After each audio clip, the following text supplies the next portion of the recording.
আপনাদের ক্লাসের মোটিভেশন এবং ক্লাসের প্রত্যেকটা জিনিস আমার কাছে খুবই চমৎকার লেগেছে। সুতরাং আমি যদি বলতে চাই যে আমার কোনো ক্রেডিট কাউকে দিতে হবে, তাহলে আমার অভিভাবকের পর আমি ক্রেডিটটা দিতে চাই ফার্স্ট টিউটোরিয়ালকে। ধন্যবাদ ফার্স্ট টিউটোরিয়ালকে ক্লাস 8 কে এত গুরুত্ব দেওয়ার জন্য। অনেক গার্ডিয়ান তো মনে করে যে অনলাইনে লেখাপড়া করলে বাচ্চা বিপথে যাচ্ছে বা বিপথে যাওয়ার সুযোগ আছে। তো সেই সুযোগের বিপরীতে আইসা তুমি একটা ভালো রেজাল্ট করছো, তো অনলাইনটা কি তোমাকে ডিস্ট্রাকশন করে না, বা তুমি এটাকে কিভাবে মেনটেন করছো? যদি বলতে চাই যে কিভাবে ডিস্ট্রাকশন থেকে নিজেকে আড়াল করে রেখেছি, একটা হাদিস মনে পড়ে গেল, ইন্নামাল আমালু বিন্নিয়াত, নিশ্চয়ই কর্মফল মানুষের নিয়তের উপর নির্ভর করে।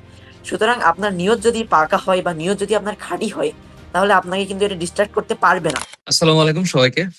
আমি মোটামুটি ভাবে যতটুকু সেলিব্রেশন করি আমার জীবনে, তার মধ্যে ম্যাক্সিমাম সেলিব্রেশন থাকে আমার স্টুডেন্টদের বা আমাদের এই স্টুডেন্টদের যে অর্জিত সাফল্য, সেই সাফল্যের অর্জনটাকে আমি সেলিব্রেট করি।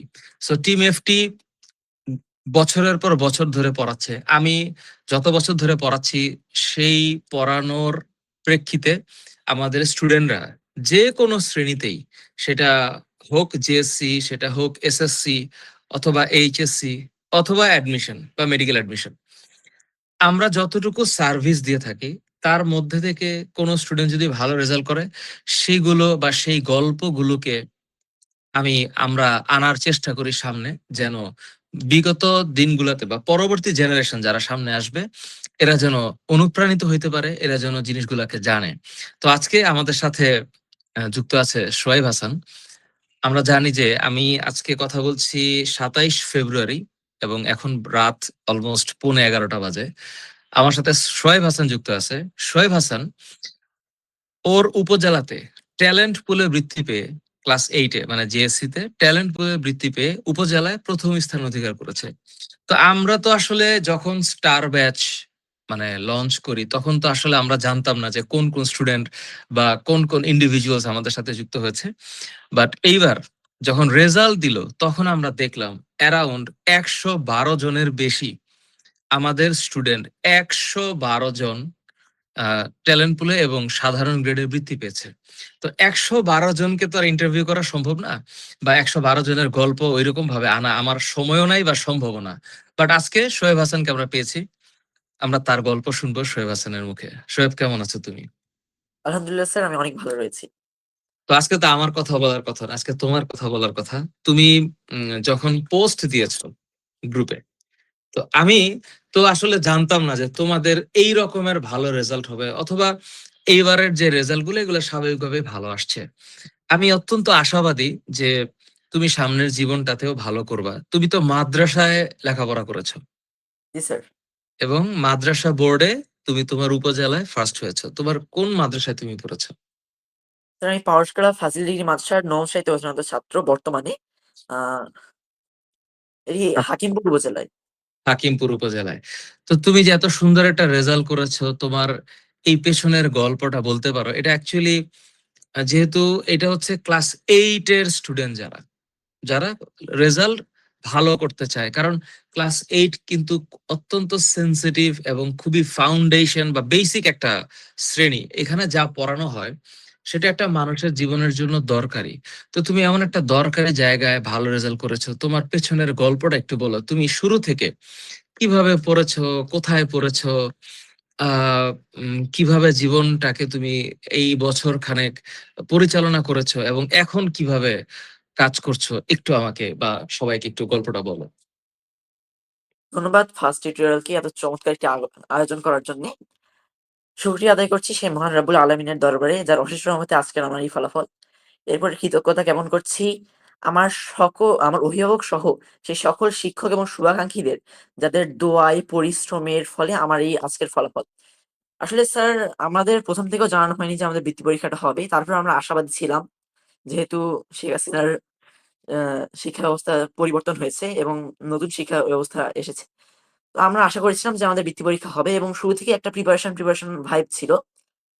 আমাদের অক্টোবর মাসের দিকে গিয়ে আমাদের হঠাৎ করে মাদ্রাসা বোর্ড থেকে নোটিশ দিল যে আমাদের জেডিএসই জুনিয়র দাখিল স্কলারশিপ এক্সামিনেশন অনুষ্ঠিত হবে এবং আমাদের আপনি হয়তো বিশ্বাস করবেন না যে আমাদের মানবন্ধনটা পরপর ৩ বার পরিবর্তন হয়েছে এবং এই ৩ বার নতুন করে নতুন উদ্যমে আমাকে প্র্যাকটিস করতে হয়েছে প্রত্যেকটা সেশন। আমি লক্ষ্য করেছি যেহেতু আমি প্রাইমারি থেকে মাদ্রাসায় গিয়েছিলাম, আমার আরবিতে একটু দুর্বলতা ছিল। 6 এবং 7 এই সময়টা আরবিতে দুর্বলতা ছিল। হঠাৎ করে আমি 8 এ উঠে আমার মনে হলো যে আমার আরবি কোথাও একটু পড়া দরকার এবং আরবি পড়ার মাধ্যমে আমার আরবি দুর্বলতাটা অনেক সুন্দরভাবে কেটে উঠেছিল এবং ক্লাসের ভিতরে আমি আরবি সবচেয়ে ভালো পড়তাম। কিন্তু যখন 8 এ উঠলাম, হঠাৎ করে দেখতে পেলাম যেহেতু আমাদের 7 এও নতুন কারিকুলাম ছিল, 8 এ হঠাৎ করে দেখতে পেলাম যে আমার বিজ্ঞানে ফিজিক্স, কেমিস্ট্রিক্যাল যে অধ্যায় সেগুলো বুঝতে পারলেও বায়োলজিক্যাল অধ্যায়গুলো বুঝতে একটু সমস্যা হচ্ছে। তো আমি এটা নিয়ে ব্যাপক চিন্তা করলাম। আমাদের এই এলাকায় ফিজিক্স, কেমিস্ট্রির টিচার থাকলেও বায়োলজির তেমন ভালো কোনো টিচার ছিল না যে আমি প্রাইভেট পড়ে এই দুর্বলতাটা কাটিয়ে তুলবো। যদিওবা আরবির দুর্বলতাকে কাটিয়ে তুলেছিলাম। আমি আমার সময়টাকে সুন্দরভাবে রুটিন আকারে ভাগ করে নিয়েছিলাম যে কখন কিভাবে পড়বো এবং রুটিনটাকে আমার মানার চেষ্টা করেছিলাম। এই পরিকল্পনাটি আমাকে সাফল্য এনে দিয়েছে বলে আমি বিশ্বাস করি। আমার মনে আছে আমার খুব টেনশন হচ্ছিল। আমাদের গণিত এবং বিজ্ঞান পরীক্ষা একসাথে অনুষ্ঠিত হয়েছে। তো গণিতে আমার টেনশন ছিল না। আমার খুব টেনশন হচ্ছিল বিজ্ঞান পরীক্ষাটা নিয়ে। যে এই পরীক্ষায় যদি বায়োলজিক্যাল অধ্যায় থেকে প্রশ্ন করে তাহলে আমার পরীক্ষাটা কেমন হবে? ৩০ তারিখে যখন বেগম খালেদা জিয়া মারা যায় আমাদের পরীক্ষাটা পিছিয়ে দেওয়া হলো এবং ওই পরীক্ষাটা পিছিয়ে দিয়ে এসে আমি বাসায় এসে চিন্তা করলাম যে আমার মাইন্ডটাকে একটু ফ্রেশ করা দরকার। আমি টিভি অন করতে সঙ্গে আমার চোখের সামনে আসলো আপনার একটি ক্লাস, যেখানে আপনি আমাদের বায়োলজির ২য় চ্যাপ্টারটা নিয়ে আলোচনা করছেন।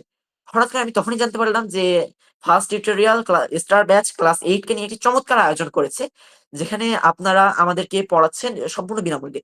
তো হুম। আমি আপনার বেশ কিছু রেকর্ডের ক্লাস করলাম এবং ক্লাস করার মাধ্যমে আমি দেখতে পারলাম যে আমার বায়োলজিক্যাল যে সমস্যাগুলো ছিল এগুলো খুব চমৎকারভাবে কেটে যাচ্ছে এবং আমি ধীরে, ধীরে এই জায়গাটাতে একটু অ্যাডভান্টেজ পেতে চলেছি।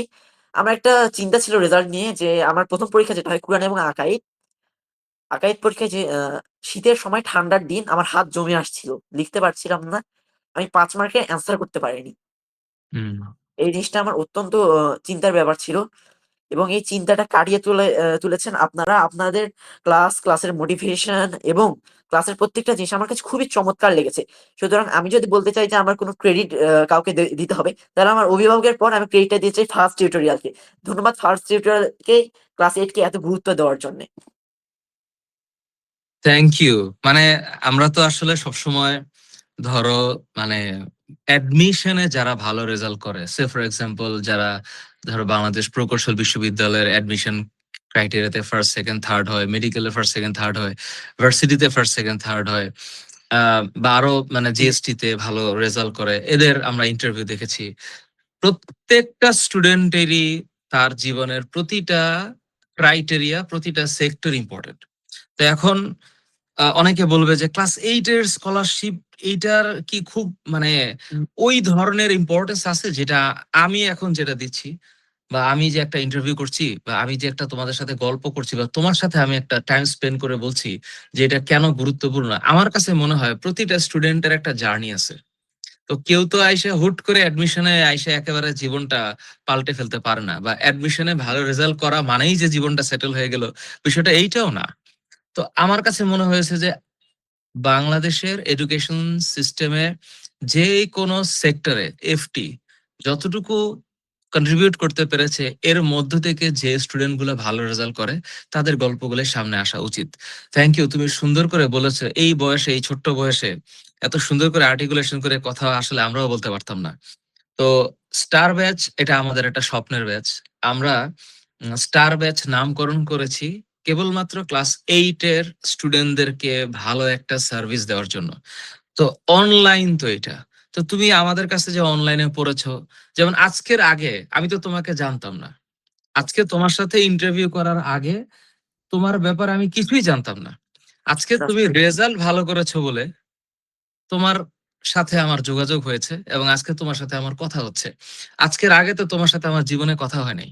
না স্যার। তো তো এই যে একটা অনলাইন, মানে এটা একটা কি বিউটিফুল একটা বিষয়, তাই না? কেমন করে হুট করে তোমার সামনে আমার একটা বা আমাদের একটা ভিডিও চলে আসলো, এরপর তুমি অনলাইনে বসেই একটু স্টাডি করলা এবং মানে একটা প্রতিজ্ঞা করলা যে তুমি ভালো করবা, এবং আজকে তুমি ভালো রেজাল্ট করতে পেরেছো। তো তোমার কাছে কি মনে হয় এই ছোট বয়সে ক্লাস 8 এ তুমি ক্লাস 8 এ জেএসসি তে তুমি ট্যালেন্ট পুলের বৃত্তি পেয়ে উপজেলায় ফার্স্ট হয়েছো।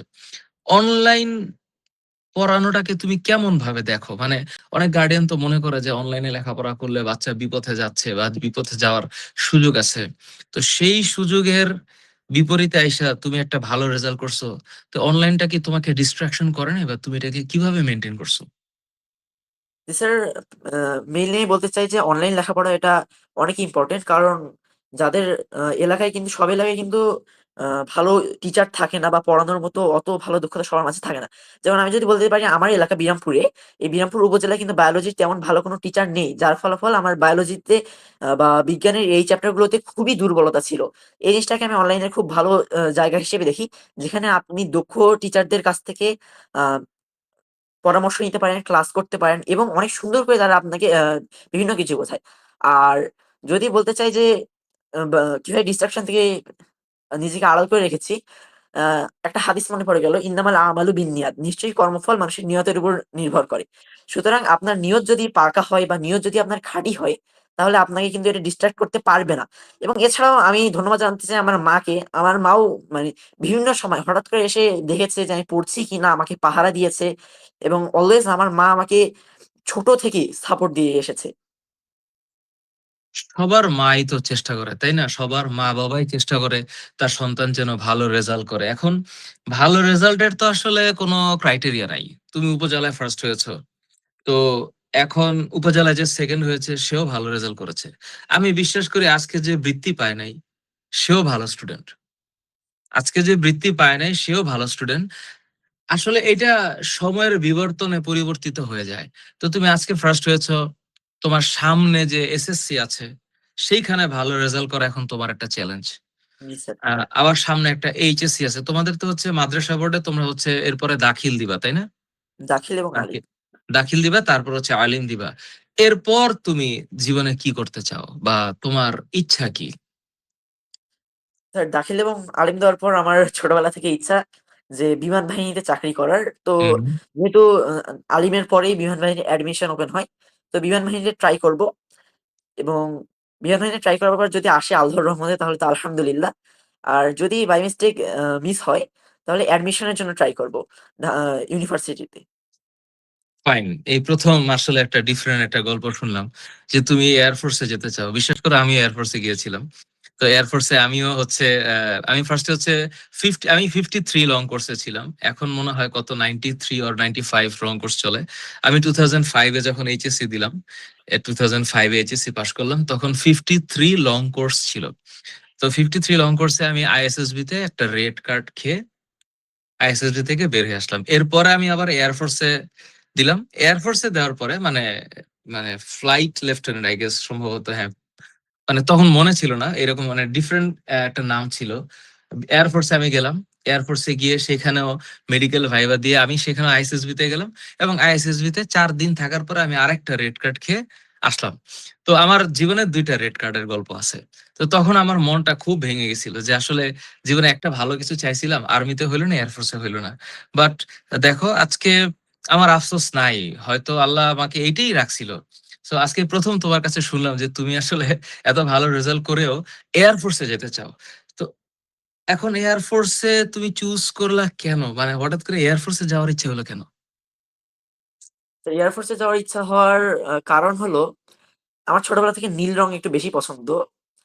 আমি আকাশের দিকে তাকিয়ে দেখতে পারি যে পাখি। ছোটবেলা থেকে আমার কল্পনা শক্তি অত্যন্ত সুদৃঢ় ছিল। আমি কল্পনা করতাম যে আমি পাখির মতো কিভাবে উড়তে পারবো। আচ্ছা। হঠাৎ করে একদিন আকাশের দিকে তাকিয়ে থাকতে, থাকতে দেখছি যে প্লেন উড়ে যাচ্ছে। তো ছোটবেলা থেকেই আমি আ ইচ্ছা করছিলাম যে প্লেনের পাইলট হবো। কমার্শিয়াল জেটের পাইলট হওয়ার চেষ্টা কর আ ই স্বপ্ন ইচ্ছা পোষণ দেখেছিলে। করেছিলাম। স্বপ্ন দেখেছিলাম এবং আমি ছোটবেলায় অনেক ছোট থাকতে আমি তখন বুঝতাম না। আমি প্রাইমারি হুম। স্কুলে যখন শীর্ষ শ্রেণীতে পড়ি। তো তখন আমি আমার এক ম্যামকে বলেছিলাম যে, "ম্যাম আমি বিমান মালিকাকে বিয়ে করব।" আচ্ছা, আচ্ছা, আচ্ছা। জোস, অথচ জোস। অথচ হ্যাঁ, অথচ হ্যাঁ। আমার গ্রামের তখনকার ক্লাস 5 এর ছেলেমেয়েরাও জানতো না যে বিমান বালিকা আসলে কি জিনিস। তো হুম। ছোটবেলা থেকেই কল্পনা শক্তি দৃঢ় হওয়ার কারণে আমি এই পেশাটাকে চুজ করি এবং আমার মতে যে এই লাইফটাকে যে সুন্দর করে সাজানো যায় আকাশের মাধ্যমে। আর ঘুরে বেড়াতে আমি সর্বোচ্চ পছন্দ করি ট্রাভেলিং করতে বা ঘুরে বেড়াতে আমার অনেক ভালো লাগে। তো এর মাধ্যমে দেশ-বিদেশ ভ্রমণ করারও একটি সুযোগ রয়েছে। ফাইন। না ঠিক আছে, মানুষের স্বপ্নের তো কোনো সীমারেখা নাই। তুমি তোমার স্বপ্নের কথা সুন্দর করে বলেছো, কোনো ধরনের নিঃসংকোচে বলেছো। এবং আমাদের দেশের মানুষ আবার খুব জাজমেন্টাল। আমাদের দেশের মানুষ কোন একটা কিছু দেখলে বা শুনলে ও যেভাবে ভাবে, ও মনে করে যে আরেকজন সেভাবেই ভাববে। সো আমি চাই যে আল্লাহ তোমার মনের আশা পূরণ করুক। দোয়া আহ করবেন স্যার। অবশ্যই দোয়া করি। এবং এফটি তোমার সামনের দিনগুলোতে, এফটি বা আমি বা আমার, মানে আমার মনের চাওয়া হচ্ছে এফটি তোমার লেখাপড়ার সঙ্গী হোক। তুমি সামনের দিনগুলোতে লেখাপড়ার যে জার্নিটা আছে সেই জার্নিটাতে এফটি তোমার পাশে থাকুক, এবং তুমি তোমার যেই কল্পিত যেই স্বপ্ন আছে বা কল্পিত যেই রেখাপথ আছে সেই রেখাপথ অনুসরণ করে এগিয়ে যাও। আমি তোমাকে মন থেকে দোয়া করি, তোমার বাবা মার প্রতি সালাম। আর আমি চাই যে ক্লাস 8 এ তুমি যেভাবে লেখাপড়া করেছো, এখন যদি এই ভিডিওটা ধরো ক্লাস 8 এ পড়ুয়া কোনো স্টুডেন্ট দেখে, বা আমাদের তোমার আর আমার গল্পটা ক্লাস 8 এর কোন একটা স্টুডেন্ট এখন শুনছে, তুমি ওর জন্য কি বলবা? দেখুন স্যার, যদি ক্লাস 8 এর কোনো একটি স্টুডেন্টকে আমি পরামর্শ দেই, তাহলে আমি বলতে চাই যে এখন তোমাদের সামনে ক্লাস 8 থেকেই জীবনটা শুরু। এই সময়ের প্রত্যেকটা সেকেন্ড, প্রত্যেকটা মিনিট এবং প্রত্যেকটা ঘন্টা তোমাদের জন্য ইম্পোর্টেন্ট। সুতরাং এই সময় তোমাদের উচিত একটা প্রপার রুটিন বানানো এবং সেই রুটিনটা ফলো করা। এবং এছাড়াও যদি আমি কোনো স্টুডেন্টকে পরামর্শ দেই, তাহলে আমি পরামর্শ দেব এফটি স্টার ব্যাচে ভর্তি হয়ে এফটির সাহায্য এবং সহযোগিতা নিয়ে নিজের ড্রিমটাকে বাস্তবায়ন করার চেষ্টা করা। এবং এছাড়াও আমি বলতে চাই যে আ যদি কেউ ক্লাস 8 এর থেকে থাকো তাহলে অবশ্যই যেকোনো সমস্যা আ আমাকেও বলতে পারো অথবা যেকোনো পরামর্শ ফাহাদ স্যারের কাছে নিতে পারো। ওকে, ফাইন। এখন তো তুমি তোমার পরামর্শ দিতে গিয়ে আমাকে একটু ভেজালে ফালাই দিলা।